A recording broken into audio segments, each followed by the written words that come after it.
Welcome, Alabama fans, to Bama Insider on the Road. This is a series we will be rolling out throughout the course of the 2022 high school football season as we travel to different parts of the country to check in on Alabama commits and targets. In this inaugural edition, Bama Insider was in attendance for Buford High School's matchup with Thompson on Friday night. Buford ended up winning 38-7, but there was a lot to take away from this anticipated matchup. In this video, we share our thoughts on Alabama commits Justice Haynes and Tony Mitchell, as well as Crimson Tide defensive lineman pledge Peter Woods. On the carry, number 22, Justice Haynes.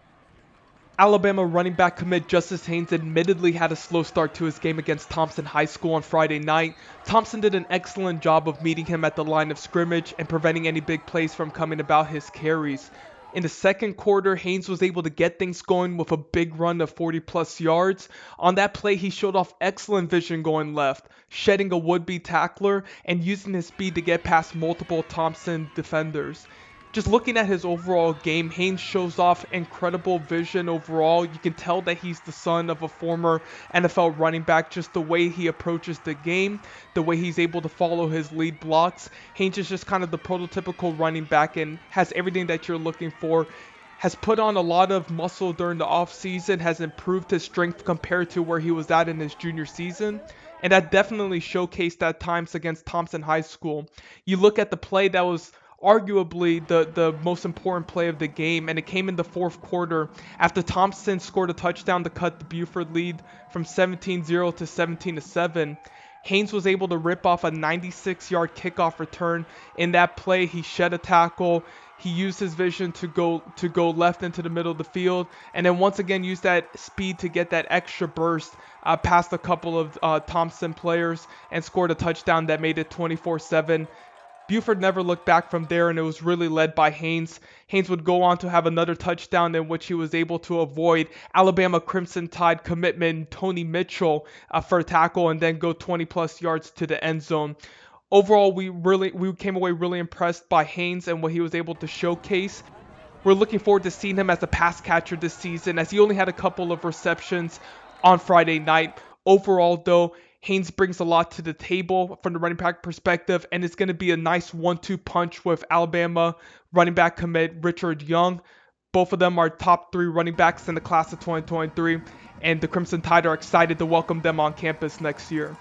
Switching over to fellow Alabama Crimson Tide commitment Tony Mitchell, the 5-star safety looked noticeably bigger this time around compared to when we saw him back in July.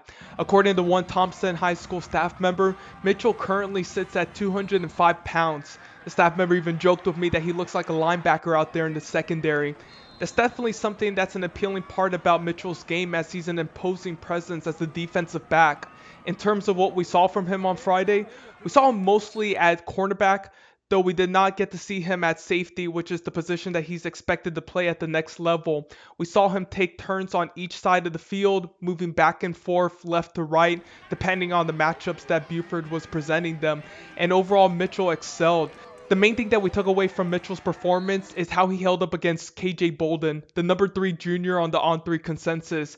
KJ is one of the more electric wide receivers and defensive backs in the 2024 cycle, but Mitchell was able to hold his own against him. He kept up with him stride for stride and prevented him from beating him over the top.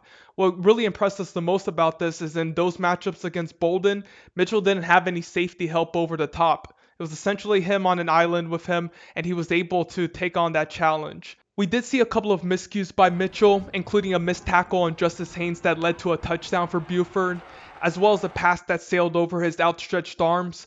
But overall, Mitchell really impressed us with his performance. He's a big presence out there in the secondary. Is going to potentially be able to take snaps in the box as well at the next level. Strong safety at the corner position, star position, wherever. It just seems like he's a really versatile prospect who can move well for his size, and definitely presented Thompson some unique opportunities there in terms of being able to move him around the secondary. We did not get to speak with Mitchell afterward for a post-game interview, but we will be catching up with him sometime this fall. One of the most recent tweets that Mitchell sent out is that he's locked in with Alabama despite a recent visit to Texas A&M. Last but not least, we arrive at Peter Woods, a 5-star defensive lineman commit for the Clemson Tigers. Although Woods is committed to Clemson right now, the Alabama Crimson Tide are still continuing to try to get him in their 2023 class, and it's pretty clear to see why. Against Buford on Friday night, Woods was absolutely dominant. He carved out real estate in the backfield on multiple occasions, securing several tackles for a loss on Friday. He also recovered a fumble as well, once again showing off his ability to get into the backfield and then also use his soft hands to make that recovery. Speaking of his hands, Woods did an excellent job of combining both hand movement and strength to get past opposing offensive linemen for Buford and into the backfield. He truly put together a total package of strength, hand movement, power, just overall ferocity, unrelentlessness, everything that you want to see from a defensive lineman. Woods was able to showcase. He has a 6'3", about 275-pound frame. We can see him going to defensive end, playing on the outside, or potentially sliding inside to the 3-tech. He has the frame to put on an additional 30 to 40 pounds, or stay where he's at and maybe develop into a defensive end. But overall, Woods brings a lot to the table. It's clear to see why Alabama is still continuing to pursue him. We were not able to catch up with him after the loss against Buford, but Woods is going to be someone that we'll monitor down the line as Alabama tries to get him back on campus. According to the 2023 On3 consensus, Woods is the number 30 overall player in the 2023 class, as well as the 4th-ranked defensive lineman.